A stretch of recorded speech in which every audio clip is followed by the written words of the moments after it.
Assalamualaikum warahmatullahi wabarakatuh. Perkenalkan, nama saya Robi Kawami dengan NIM belakang akhiran 007. Saya Vivia Gladys Tariwati dengan NIM akhir 102.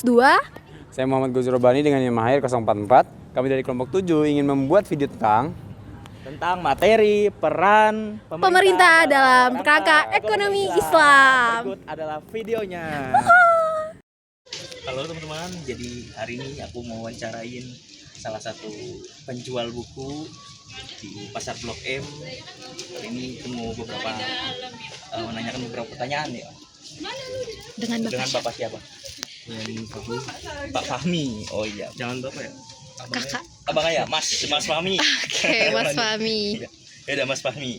Jadi mungkin Mas, saya ingin mempertanyakan tentang beberapa pertanyaan gitu ya, mengenai pedagang-pedagang persetujuan apa sih setuju tentang ekonomi Islam gitu ya. Nah, menurut Mas sendiri, apakah Mas setuju apabila Pasar Blok M ini menerapkan proses sistem jual beli secara Islam? Kalau menurut saya sih ya pasti sih ya, karena memang kan kalau dari Islam kan jual beli itu dari zaman Nabi juga kan lebih ya bagus lah, maksudnya kayak harus amanah juga kan, harus kayak jujur juga kan. Harga juga kayak kita nggak boleh nipu, gimana kita jualnya gitu kan. Iya. Kalau menurut saya sih setuju aja sih. Nah, lagi udah iya baik ya. Iya betul, apalagi zaman sekarang ya. Iya, zaman sekarang kan banyak yang apa namanya Jual beli kayak curang gitu, karena Islam itu membatasi supaya peraturan-peraturan itu lebih baik lagi. ya yang harusnya harganya 10.000 jadi 20 dimahalin sama dia. Iya, betul. Ya dikorupsi kayak zaman-zaman Iya, zaman sekarang yang begitu. Nah, selanjutnya nih, menurut Mas sendiri, apakah sistem jual beli secara Islam ini menguntungkan? Kalau menguntungkan enggak sih, lebih ke mungkin kebaikannya. Iya. Kan ada nilai kebaikan dari kita menjual buku gitu kan. Iya.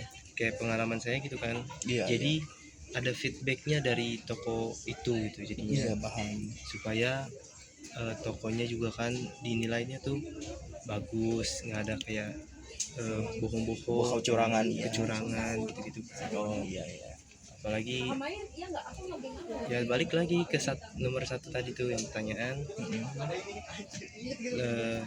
banyak yang curang atau Banyak segala macam lah. Betul.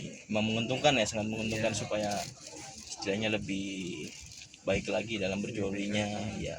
Oh gitu, ya udah kalau gitu terima kasih ya Mas atas jawaban yang telah diberikan. Assalamualaikum.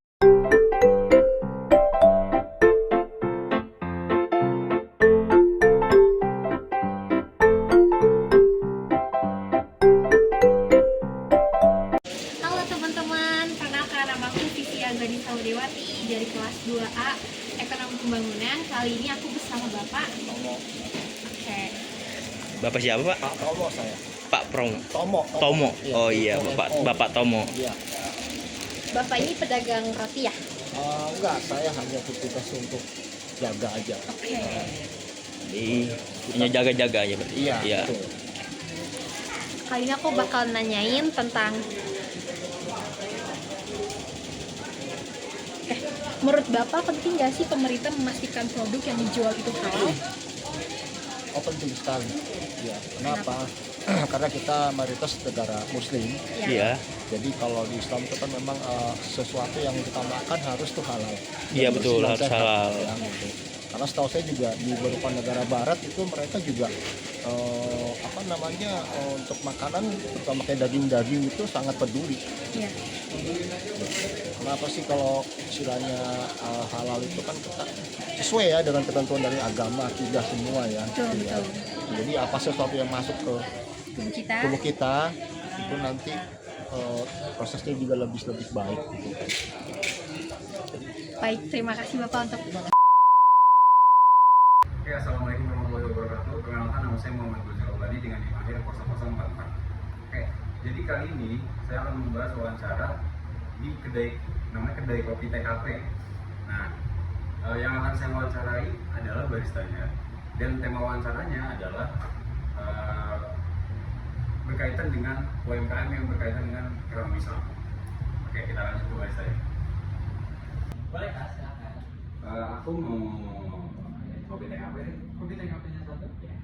Ya, mas, sebelumnya Ya. masih barista atau ownernya ya? Aku barista masih di sini. Oh, masih barista? Betul. Oh, nanti kalau misalkan aku wawancara sebentar boleh? Oh boleh Kak. Oh, boleh ya? Boleh Pak Ahmad. Soalnya ada tugas kuliah, jadi kita pengen wawancara seputar ekonomi aja gitu. Oh boleh Pak Ahmad. Nanti pas diantarin saya wawancara nggak apa ya? Oke, siap. Atas nama siapa sih? Barista ya? Oh, L. Betul. Oke. Nanti bisa langsung saya antar aja ya Kak. Oh iya.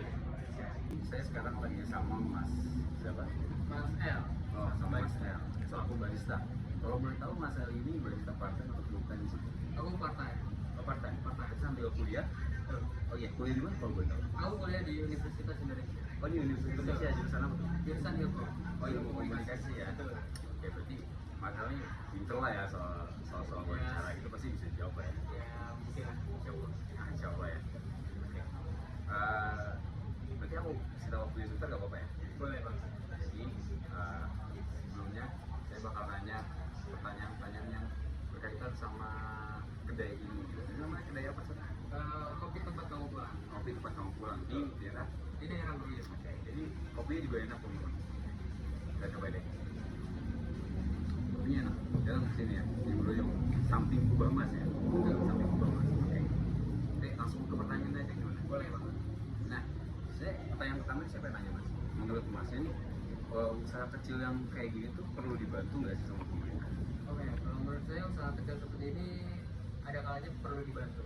Oh iya. Karena yang kita tahu kalau misalkan usaha kecil itu kan memerlukan modal. Modalnya pastinya ujungnya pasti dari pemerintah. Benar.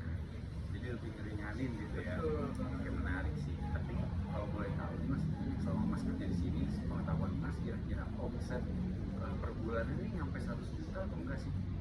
Kalau untuk omset sih kayaknya nggak nyampe sih. Nggak nyampe 100 juta ya? Berarti emang masih UMKM ya? UMKM Bang. Iya, harus. Nanti kan salah, saya datang ke sini untuk wawancara gitu. Padahal tempatnya lumayan enak gitu.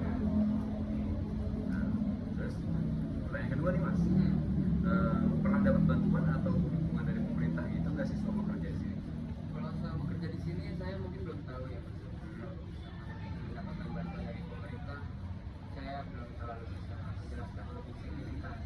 Karena saya sendiri belum tahu. Oh, belum tahu ya. Betul. Tapi Mas udah kerja berapa lama sih? Kalau saya sih kurang dari setahun. Kurang dari setahun. Kurang dari setahun. Oh, tapi Mas pernah ngerasa ada impact gitu nggak sih dari pemerintah sama kerja di sini? Kalau yang saya rasakan kayaknya ada sih. Ada impact ya? Ada impact. Oh gitu, dari pemerintah baik itu subsidi segala macam kan? Oh, oke. Berarti ada impact ya? Berarti kemungkinan besar tempat ini ada bantuan dari pemerintah. Betul. Nah, terus pertanyaan selanjutnya nih, Mas pernah nggak sih ngerasa kayak pemerintah tuh udah adil atau belum buat bantu apa UMKM yang kayak kedai tempat Mas kerja ini? Ya kalau dibilang sih kayak ya masih setengah-setengah lah, masih setengah-setengah karena itu usaha yang nggak gede itu kan harusnya lebih apa ya, lebih mendapatkan. Kalau misalkan usaha kecil lebih membutuhkan. Oh, jadi menurut Mas El ini perusahaan UMKM yang kecil gitu kayak seperti kedai ini yang jatuhnya masih UMKM itu masih butuh bantuan dari pemerintah. Sedangkan pemerintah masih setengah-setengah keadilannya. Setengah-setengah. Menarik sih ya untuk dibahas gitu. Nah, ini kita lanjut nih pertanyaan selanjutnya awalnya. Kalau misalnya nih ada pelatihan atau bantuan modal dari pemerintah gitu, kan pasti barista misalkan ada pelatihan barista atau bantuan lainnya. Menurut Mas tuh itu bakal membantu nggak sih buat kemajuan usaha gitu? Pastinya bakal membantu banget sih karena pelatihan atau manajemen atau pelayanan gitu kan harus banget kayak diolah lagi ya dari pekerjaan segala macam itu perlu banget dan penting banget. Oke. Jadi itu bakal membantu nih kalau ada pelatihan. Bakal banget. Ya untuk pemerintah ada yang pelatihan barista untuk Mas El ya. Nah itu pertanyaan lainnya oke. Nah kalau misalkan nih pemerintah tuh ngasih bantuan tapi sesuai prinsip syariat gitu, jadi sesuai prinsip Islam, misalnya bebas riba, itu oke nggak? Wah itu bagus banget sih karena soal riba ya, kalau kita bicara soal riba kan nggak ada kayak beban bunga segala macam, jadi itu membantu banget sih. Jadi Mas Ali setuju kalau misalkan bantuan dari pemerintah itu bersifatnya syariah atau bisa dibilang bebas salah satu contohnya. Karena tidak ada beban. Ya, berarti Indonesia perekonomian syariah gitu. Betul. Oke, menarik sekali. Oke, mungkin ini dua pertanyaan terakhir. Oke. Kalau misalkan kita bahas dalam Islam, gitu kan, pemerintah itu kan punya peran buat bantu rakyat kecil gitu. Nah, Mas Eli ngerasa hal itu tuh udah kelihatan belum sih di sekitar sini tuh? Kalau menurut saya sih belum terlalu kelihatan, karena kalau misalnya kita lihat ya, nggak mungkin semua usaha tuh mendapatkan apa yang tadi Mas Lucy bilang. Padahal kalau dibantu itu kan bisa lebih maju ya. Kalau misalnya kita lihat ya. Berarti emang impactnya masih belum berasa di sekitar sini gitu ya, belum merata lah ya. Oke nih Mas El, Ya. kita masuk ke pertanyaan terakhir. Oke. Jadi kalau misalnya nih pemerintah itu dia ngasih bantuan dalam bentuk usaha kecil itu dalam bentuk kayak pelatihan yang bisa bikin usaha-usaha kecil itu jadi lebih jujur, lebih adil dan lebih berkah. Karena kalau kita lihat sekarang tuh banyak banget usaha-usaha kecil yang notabene itu nggak jujur gitu. Terus Mas El itu bakal bagus nggak kalau pemerintah nanganin hal itu? Bagus banget. Yang pastinya kejujuran dan keadilan itu lebih penting, dan itu sebabnya yang bikin pelanggan atau customer itu lebih percaya lagi kepada pengguna usaha. Ya, jadi intinya kejujuran itu adalah hal yang utama dalam sebuah usaha ya. Oke, terima kasih Mas El sebelumnya. Ya, terima kasih. Mungkin saya bakal nonton di sini sih kalau misalkan. Bagus banget. Tempatnya enak sih. Coba dikasih lihat kameramen tempatnya. Ini oke sih. Ya, ini tempatnya. Jadi ini tempatnya tuh bagus banget teman-teman. Jadi kalau kalian mau nongkrong di sini, mau ngopi, mau ngerjain tugas pun enak. Ada indoor juga dan dingin rasanya gitu ya. Dan murah-murah lagi minumannya nih. Kita coba nih. Ini enak banget teman-teman. Datang ke kopi tempat kopi pulang. See you next time.